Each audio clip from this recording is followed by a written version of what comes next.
Hi guys, so I'm here with two members of While She Sleeps, a band that needs absolutely no introduction whatsoever, but for those who aren't familiar, would you just like to introduce yourselves? I'm Sean, I'm from that band that you just mentioned. And I'm Loz, and I'm also from that band.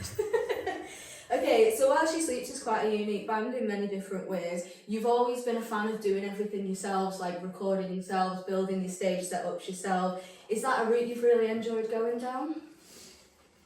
I think that from the get-go, when we put out our first EP, you know, we were all very hands-on in the band, you know, and I think that that's just carried through all the years. Like, we've been signed to major labels, we've worked independently, and it's just like, if you want something doing, do it yourself. You know what I mean? Like, Yeah, I think the more people that you get involved along the way, a lot of things can get lost. And I mean, we get that a lot of people like, oh, you record your own songs and you don't have a label. It's like, it's quite normal. Do you know what I mean? I think people think labels have a bigger say in your creative thing than they actually do. I think with some artists they might do. Yeah, I think it depends. No one will ever tell us what to do creatively, no way. But I think that, you know, with like music videos and the way that we want things to look and build, it just always ends up being, let's just do it ourselves. Because yeah, like we've had experiences where like we've put all this work and effort into like recording the music and putting time into the music videos, and then someone at a major label just drops it at like 2 a.m. with no wrong version of it, no hype and the wrong versions, and you just sort of start going through like 10 people to get the job done that you can do. And I think also for us it's the most authentic way of getting to our fan base, how we want it to be perceived, you know, like the artwork, the videos, the music, all of that is us. So why have 20 middlemen confusing them? When it's not their baby, it's not their baby. So if they do drop the ball, they don't really give a shit. Yeah. So it's almost like when you've got something you want to express, it's hard enough to get it through 4 other members, and we're close enough that we understand each other's vision. But when you start putting that through other mediums, it dilutes it. That's why when you do find a good person to bring into your crew, that's a valuable member because they understand your vision. That's why Carl Van, for example, is our producer. He's one of us. So it's like getting people in that understand the vision is very important, but it's also difficult when some people just don't give a shit. They've got their own shit going on. Especially with big labels as well, when they just want to get the music out and especially like for the sort of, you know, the hardcore, the metal, the fucking punk rock kind of genres within that. Like obviously these major labels are the most concern is your fucking Biebers and shit, you know what I mean? And like, so you end up being, well, you know, it's different for everybody. Like we don't like sitting there and slagging major labels and stuff like that, but I think from the get-go we've been that way inclined anyway. Just fucking do it yourself, get it done, and It sounds fancy when you're like, oh, we signed to Sony.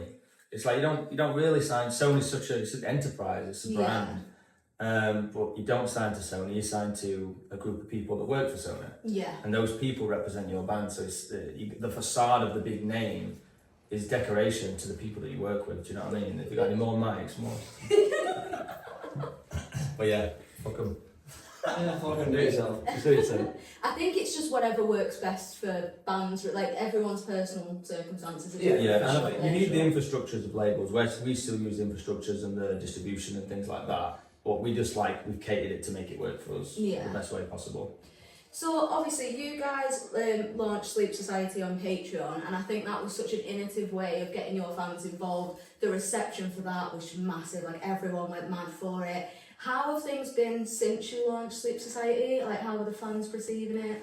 It's been incredible, like the whole journey of that, like creating that community and having people involved and that in depth was amazing. Do you know what I mean? It like helped our band and a lot of our crew through COVID, which is, you know, a crazy good achievement, you know what I mean? And I think that the way that our fan base works is that they appreciate the transparency, you know, we're not trying to be here and the fan base, you know, like we just we see it all as a level playing field. We understand that without the fan base we're fuck all, and we're stoked and humbled that people enjoy what we do.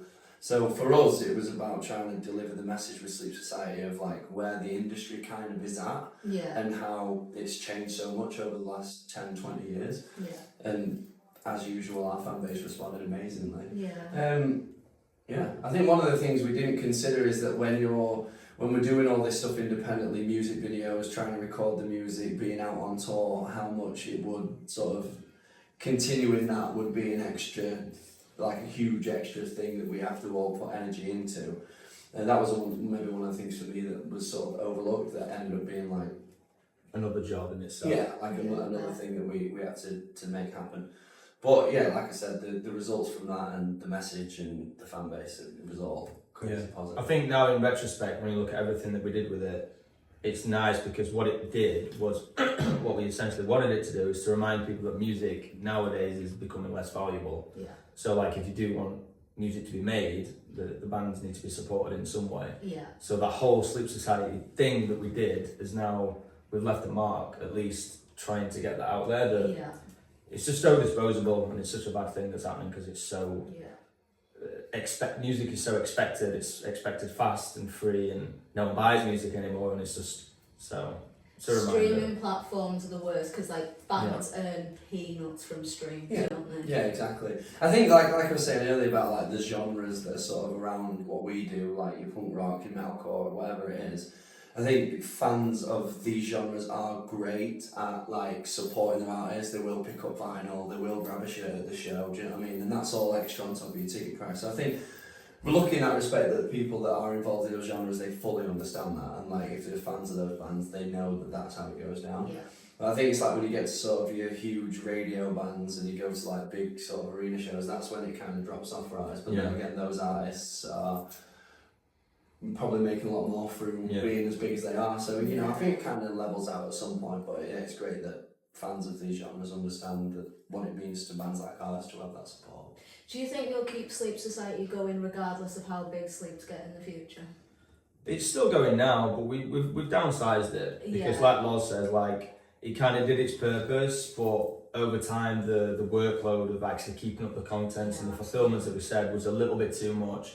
And then we got to a point where we felt like we weren't delivering as much as we should be. Yeah. So we're still running, you know, we're still putting content in there and stuff. It's just a little bit downgraded to the scale of what we'll put in there. But I think we might bring it back to a point. Maybe the next album it revamps again. Yeah, I think it'll always serve a purpose for our band. And I also think that like if someone was to join today, there's so like we put so much into it over the last few years. Thousands of bits of content. There's so much to learn, so much to like troll through and you know just enjoy really. So it's, keep yourself entertained for hours. There's loads in there, whether it's shooting music videos or recording studio stuff or tutorials. There's so much in there. Yeah, can confirm as a Patreon member, it is very good. Definitely recommend. There you go.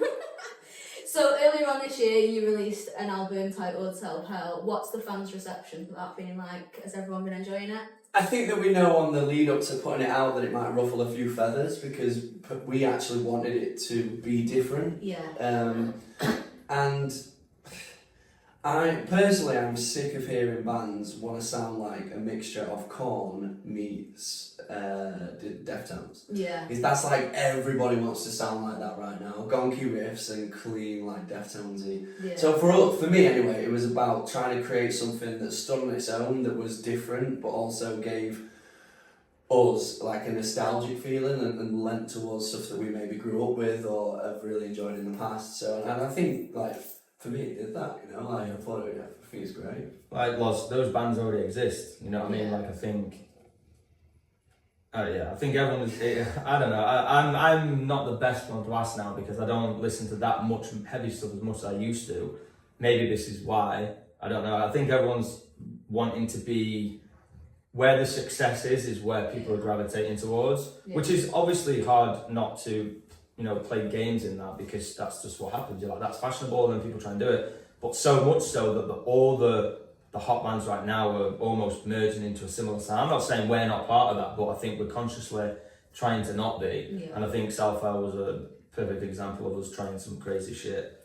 And I think it divided the fans in a good way. Yeah. I think we wanted to make a lot of noise with it to show, because you have an image of a band, right? You have an image that you identify with, and we kind of broke that image, which was quite fun, to show people that we don't have to adhere to the image that you have. We can change whenever we want. We can put this in here. Loz can do something different with his voice whenever we want, and that was like a testament to that idea. I think it just shows like an evolution as well, like putting out something a bit different for us. It was exciting for us. It was something fresh and something new for our fan base, and we've never just sat inside a sound and just been like, all our stuff's now going to sound like this. I think we're lucky in the sense of the way Sean plays guitar and the way our voices sound. We've never tried to emulate anyone else. So we do have that sleep thing anyway, which we're lucky to have. But then I think that for how different Self-Hell is, it's exciting for the future because, you know, no one knows where we're going to go from there. We don't even know where we're going to go from there yet. So it's like, that is what excites me. It's like, that album was trying something different, we did it, and I think people, after they've had a chance to sit with the record and heard it, heard some of those songs from Self-Hell against some of our other stuff, you can see the evolution. Yeah. And yeah, this is exciting for the future for me. See, I think that evolution is something that should be celebrated though, because a lot of people, when you've had metalcore bands that have been going for like a long time, people go, oh, that's not heavy anymore, I don't like it. And it's like, no, but you should be appreciative of the amount of talent and time that's going into that, and, you know, bands are trying something new and you should be supporting that, not just being like, it's not heavy metal, don't like it. Yeah. Do you know what I mean? It should support the evolution, guys. I mean, I love bands like Lamb of God, do you know what I mean? Yeah. You're like, you know what you're getting from a Lamb of God record, you know what I mean? And that's what draws me to it. But on the same, on the opposite side to that, it's like I'm also get excited when a band comes out with a fresh thing that they're trying, like a fresh sound. Yeah. So I can understand both, but for us, like I said, we've never sat in that sound and just been like, this is where we're at. Yeah. We always want to try and push it out, see where we can get to, and try new things. But I love that, because every time the Sleeps album comes out, people are going to be like, oh, what's this one going to Exactly. be like? Yeah, you have to listen. Yeah. You know what we're going to do. It keeps it fun, keeps you on your toes. For sure. So obviously you just finished your Europe tour, you're doing a little tour around the UK now. Are you having fun? How's tour going? Tour's been interesting for me. I've never had as much of a roller coaster on a tour, I don't think. Like, all the shows have been amazing, like, all our fans are great. But, like, I got, during the first week, we were playing Poland, I got, like, 𝑻𝒉𝒆 or something. So, and I didn't want to cancel the show, so I went out there and I was spewing up on stage and shit. And then one of my friends passed away, she was battling cancer, so I had to fly home for a funeral. And like, there's just been like, I don't feel for me there's been a tour with so many like, whoa, Yeah. you know. But nah, aside from that, it's been banging. Yeah. I agree. Agree, banging. I mean, all Europe sold out, most UK sold out. Can't complain at all. It's fucking nice, isn't it? We've put in the work, so it's nice to see it. Big shout out to 𝑀𝒉𝒆 for stepping up to the plate for you to help you out. Yeah, that was cool. That was cool. Yeah, in the Sleets community vibe, like all the singers jumped up and I couldn't be there. So yeah, it's cool. Okay, so as I've briefly touched on, we cover a lot of underground bands on our channel and we help support them and promote them, and a lot of them say that they look up to bands like yourselves for inspiration. If you had any advice to give to these up and coming bands, what would it be? Don't do it. Yeah. Blaze Bailey said that as well. Who did? Blaze Bailey said that as well. Any advice to people that look up to us for inspiration? Yeah, and like want to make it big time like you guys. I'd say don't destroy your brain with drink and drugs. Yeah, don't do that. You will pay for it. It will come. I'd say don't follow what's fashionable. Don't follow what's hot. If you've got a guitar in your hand or a drum kit or you're a vocalist, you're there for a reason, because you've got something that's like important to get out. There's something true. I don't think, you're just acting your way through it. You want to get something out for real. So stick with that and keep doing that, even if it's not resonating or connecting now. Be consistent and concise with what you're doing. Stay still with that sound that you know that you like. Forget the rest of the world. And then eventually the world will come to you, rather than trying to jump on the hottest new thing and then you're going to miss that and then you're going to miss the next one. Everyone as an individual has something completely unique, based on your own upbringing and subconscious material and everything. That's what you can only make that music yourself, but then people keep chasing someone else's like inspiration when you've got something completely unique within you, but no one's got the balls early on to stay with it.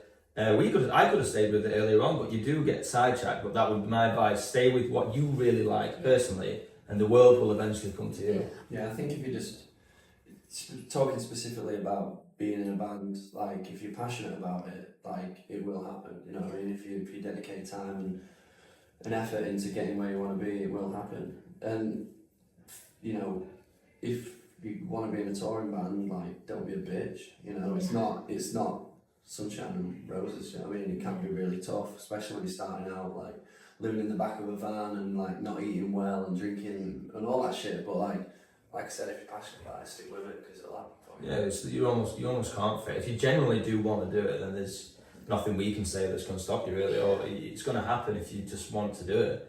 I mean, we had tunnel vision. We had tunnel fusion from the beginning. Yeah. So like we didn't have any other option or wanted anything else. So there was no. So if it's truly like that's something as well. I think we were lucky when I joined Sleeps in 2009. Wrote the No Stands for Nothing. Like I found a group of like extremely like passionate people about where they wanted to be. And I can't think the word now. Not passionate. You know, like willing to grind it out. Like, willing to stay with it and I it's on tip of I my can't find the tongue freaking word for it now.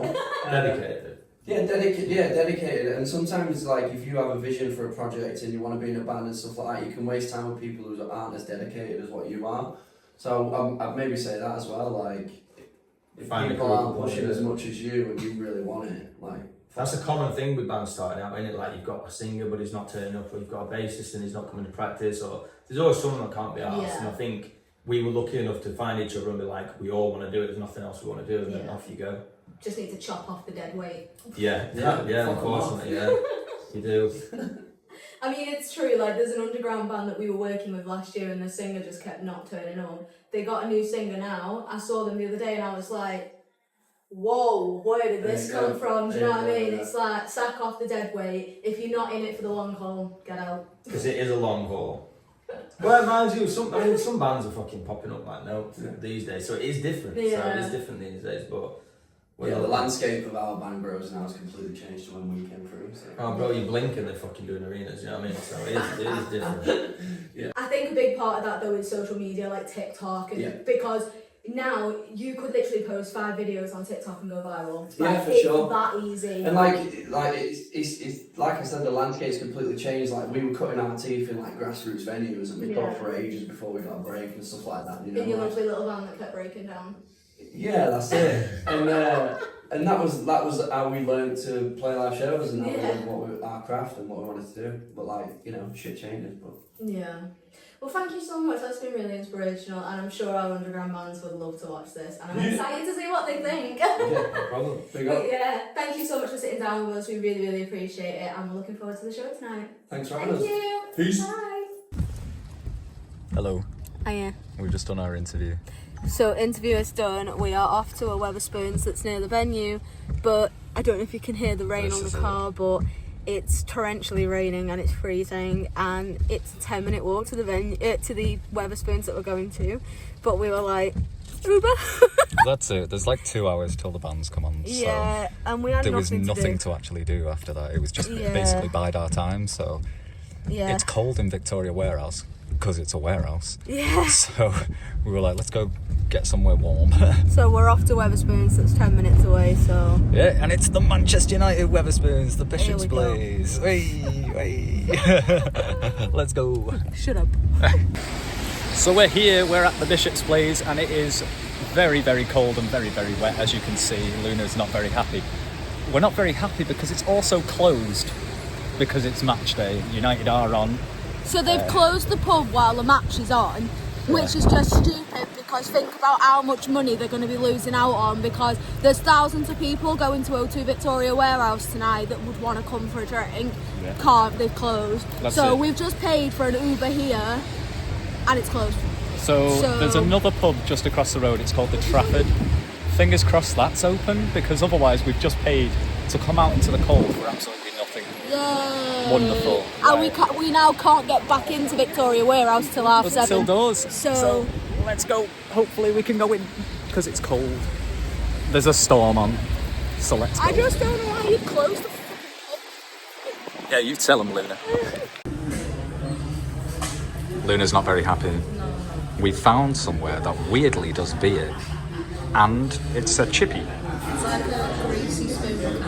This is it. It's like a chippy place that does beer, but it only allows you to stay for like 20 minutes, and the guys were like, if you don't order you can't like stay here. So I now have a beer in a chippy while we make a plan of where we're going.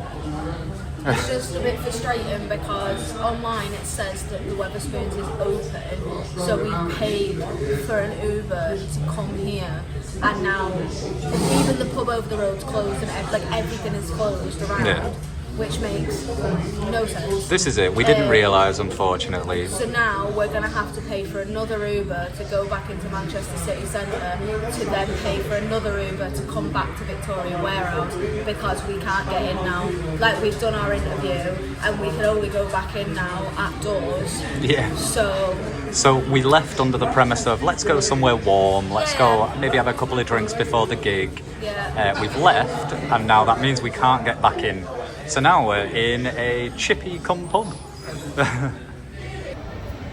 Hello. Hello. So we've been wandering around Trafford for a little bit. All the pubs are closed because of football, and there's like a storm going on outside. Yeah. So our backup plan was to come to Tesco.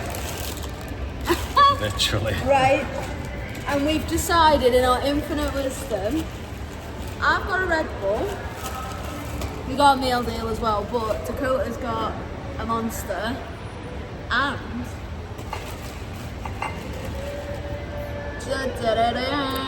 We got a little cheeky bottle of vodka.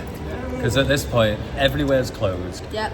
We physically, it seems like, unless you're using your legs, you physically can't get out of Traffic. here while there's a game on, while there's a gig on, while it's now as well about tea time rush as well. So it's rush hour, there's a gig on, there's a match on, there's everything going on.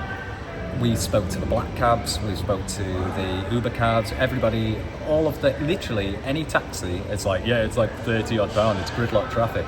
And it's like, if we wanted to just even go to a pub that's nearby, it would be stupidly expensive to try and even get there. But then you've got to think about getting back as well. And we were like, right, I might spend a stupid amount of money to get out of here, but then I'm not going to be able to get back. So if it was the height of summer, we would just walk. We'd just go walk and find a pub. But genuinely, we're not even joking, it is a storm going on outside. It is torrential rain, it is gale force winds kind of thing. It is horrible. So backup plan across the road from where we were in that strange chippy cum pub thing. Greasy spoon cum bar. Yeah, the place. Other than that little chippy greasy spoon that also randomly served draft beer, there was literally nowhere indoors but that place. Everyone in there kept on talking to us and being like, are you buying something? Are you buying something? Are you buying something? Do you want food? Do you want drinks? Do you want... But then they had a sign on the wall that was like, 20 minute stay on match days. So it was like, right, we need to find somewhere to go and we don't really want to stay there. So it was like, right, instead we will just sit and bide our time with a single pint just to find somewhere else. Take the edge off the stress. Try and find somewhere else and And we got a meal deal. Be stressed, but we've got a meal deal. We're all good. So we're gonna have a meal deal. We're gonna drink some of our drink and then put vodka in the rest of the thing. Take the edge off the stress, and then I genuinely think our only option now is to walk back to Victoria. Then we're gonna go back to the venue, because that's the thing. The only reason why we left the venue is because we'd done the interview quite early, and then nothing was actually going on for like 3 hours, and we were like, right, we'll just go out of the venue. Victoria Warehouse is incredibly cold because it's a big warehouse, and we were like, right, we'll just nip out of the venue, we'll go have a beer, we'll go and chill for a little bit, we'll just get ready for the gig, get all energized, ready to go. And instead, all we've done is wander around in the cold. Also, shout out to the Uber driver that didn't tell us that the Wetherspoons was closed. Cheers, man. Cheers, mate. It's like, oh, you're going to Bishop's Blaze. By the way, it's not going to be open right now, but you're going to enjoy standing out in the cold. Bye. Hello. Hi. Sorry if it's a bit noisy. We're next to a main road, but... And it's windy. Like I said before, there's a storm going on.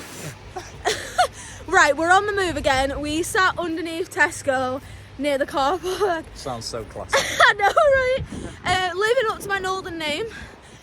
Drank some vodka in a car park. Yeah. And now we're gonna walk back to the venue because, yeah, it's cold and it's windy, but it's not raining anymore, so, and I'm not paying another 15 quid in a taxi for a 10-minute walk, so we're literally gonna walk back to the venue now and get in. That is the plan. Yeah. So, Let's just get in. yeah, we're heading back to the venue now, so fun times are a-coming, so. That's it. Now it's time to go. Let's go to the gig. What do you Let's have in your some hand, fun. Dakota? It's just a normal, inconspicuous cherry Pepsi Max. There's definitely not vodka There's in no that, vodka is in there? this whatsoever. Don't you worry. So, That's the remainder of that vodka. we have 9 minutes to get that down, so let's go. A little winter warmer. It's like at festivals when you have like journey juice. Journey juice, but then coming outside, I instantly don't like outside, so I don't want to do anything other than walk. It's so I'm cold. just like, And I'm going to stop filming because I think my fingers might fall off, so. it's not very nice. See you back at Victoria Warehouse. Bye, see you then. Bye. Hello, Yay. and we are at the venue. Yeah. We made it back. Yes. We've got our photo passes. So we are passed up. And we've just dropped all our stuff off, so sleeps are coming on very, very soon, so we're going to wiggle our way through and get to the front. We've got 4 songs at the front, and then we're going to film from behind barrier, so lots of exciting content coming, so make sure you stay tuned for that. Are you excited? I'm very excited. Sleep's time. It is time. Let's do it. Let's go! This is it. Everything's coming up Millhouse now. Might have had a bad time outside, but now we're back in the venue. It's going to be really, really, really good. So let's go.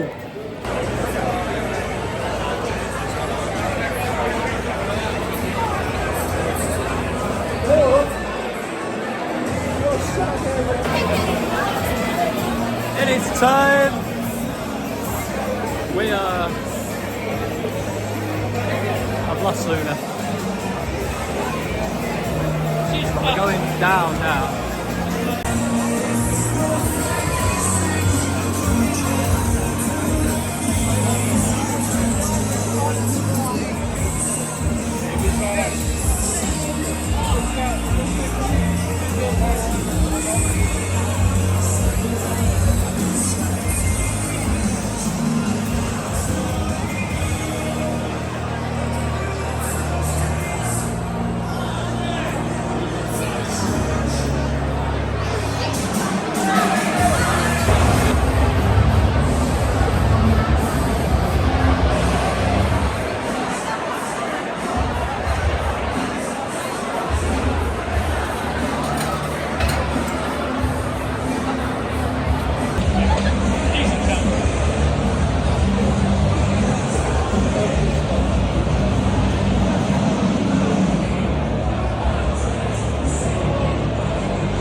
I love all the Nickelback that they're I'm fucking loving it! flying on before the set.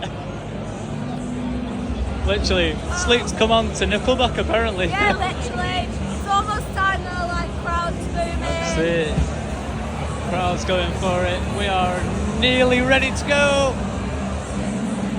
Just getting ready.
potential to be the best one of the whole fucking tour.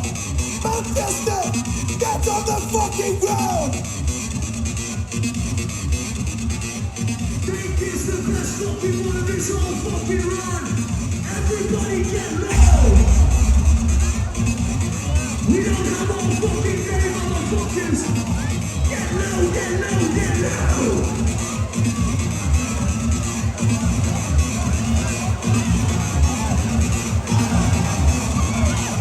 You motherfuckers in the back, we can see you. Get low, get low, get low.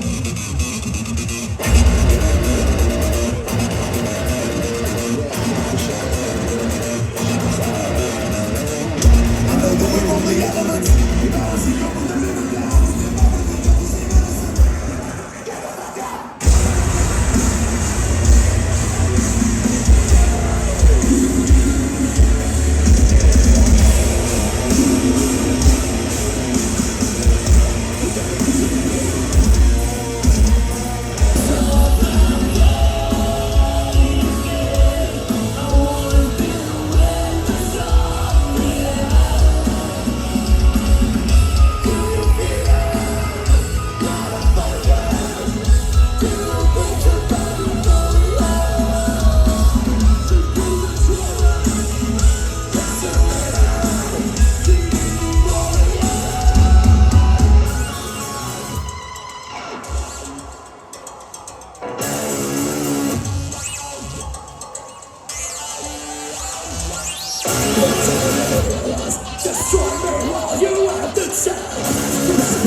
We're back in Manchester City Centre. We were outside the venue and we couldn't get an Uber, we couldn't get a taxi, and then we were chatting to this guy outside the venue and he was like, oh, my Uber's going to be here in 2 minutes, do you want to just jump in my Uber? And I was like, oh, are you sure? Like, what's your PayPal? I'll send you some money. And he was like, no, it's fine, don't worry about it. So I was like, what an absolute legend, massively appreciated. But we've heard on the grapevine that Sleeps might be going to Satan's. Maybe. Excuse me. There's definitely a Sleeps after party happening at Satan's right now. So we're just sacking off the train. How we're going to get home, who knows, we'll figure it out. But the train's in like 3 minutes and we've been dropped in the centre of the village right now. Yeah, actually, so we're in the village, so let's just go to Satan's, see what happens, and we'll see where the night takes us. So let's go to Satan's. Why not? Mwah.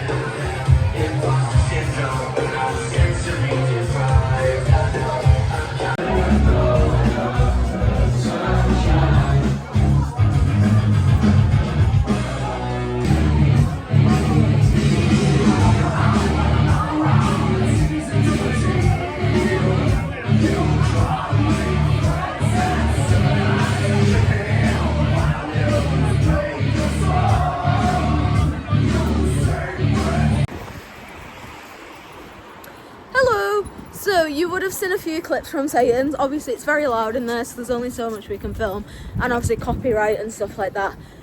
But we have managed to secure a lift home. My parents are absolute legends. I rang my dad and I was like, I love you. But my parents are on their way to pick us up now from Oxford Road, so we are walking to Oxford Road now. It's very cold, isn't it? Yes. Very cold. But we'll give you a full debrief when we get home because there's lots to talk about, so stay tuned.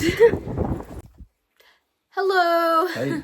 So we are back home now and we'll just give you a little debrief before we end the video. Did you have a good time? Yes, I had a really good time, like absolutely killer gig. Of course it was While She Sleeps, come on. Amazing. Yeah, we literally had the best time. Like, a big thank you to Sleeps' tour manager and Aaron from Sleeps as well, who organised it all with us and made that all possible. Thank you so much from the bottom of our hearts. We really appreciate it. Big shout out to Sean and Loz as well for sitting down with us and having a chat with us. We know tours can be super busy, so if you can make the time for us, we really, really appreciate it. We've literally had the best night and we are so, so grateful for the opportunity. I know, right? Literally, like, so grateful to everyone involved that made this happen. We really, really appreciate it. We've had the best time. Seeing Sleep side stage was really an experience, like, amazing. What a good time, like literally getting these little photo passes. So I hope you enjoyed all the footage. Yeah, we tried to film as much as we could for you and I hope you really enjoy it. But it's 3 a.m, so we're just going to call the video here. But yeah, thank you so much for watching. We really appreciate it. Don't forget to like and subscribe and we'll catch you in the next one. Bye! Peace.